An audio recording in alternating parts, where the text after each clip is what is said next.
అరే బట్టు ఇప్పుడే double smart trailer release అయింది. ట్రైలర్ చూసిన తర్వాత నా రియాక్షన్ ఏంటో తెలుసా? ఏంటి మావా?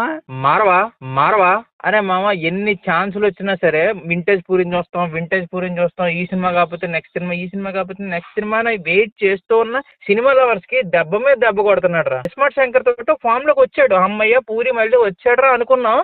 మళ్ళీ తర్వాత టైగర్ తో యాజ్ యూజువల్ పడుకోబెట్టేశాడు రా. ఈ సినిమాకి సంబంధించిన ట్రైలర్ చూస్తే నాకైతే వింటేజ్ పూరి అయితే కనిపించలేదు. ఎందుకంటే same template, smart Shankar template కి దీనికి ఏ మాత్రం తేడా లేదు. సీక్వెల్ అన్నప్పుడు సేమ్ టెంప్లెట్ పెట్టుకోవాల్సిన అవసరమే ఉంది. కొత్త రాసుకోవచ్చు కదా. పోనీ నువ్వు అనొచ్చు ఇది సీక్వెల్ అని నీకు ఎవరన్నా చెప్పారా అని. ట్రైలర్ లో షియాజీ షిండే అంటాడు కదా మళ్ళీ ఇడికే పెట్టారా అని. దాని అర్థం ఏంటి? సినిమా కంటిన్యూ అవుతుందనే కదా. మామ దీంట్లో ఇంకో కంప్లైంట్ ఏంటంటే ఆలీ డైలాగ్స్ చూసావా, సినిమాలు ఇంకా దారుణంగా ఉంటాయి అనిపిస్తుంది. పెద్ద క్రింజ్ లా ఉండబోతుంది అనిపిస్తుంది మా. యాజ్ యూజువల్ లాగా గెటప్ చూస్తేనే అనిపించింది. నువ్వు డైలాగుల దాకే వెళ్ళావు. చూద్దాం ఏమన్నది మన ఒపీనియన్ ఏమవుతుంది అన్నది ఆగస్ట్ 15 అయితే తెలిసిపోతుందిరా. అవును మామ, నువ్వు చెప్పింది కరెక్ట్. ఆగస్ట్ 15 కంబ్యాక్ అయితే వస్తుంది, కానీ అది లైగర్ రేంజా ఇస్మార్ట్ శంకర్ రేంజా అన్నది ఆ రోజు తెలుస్తుంది. All the best to team double smart.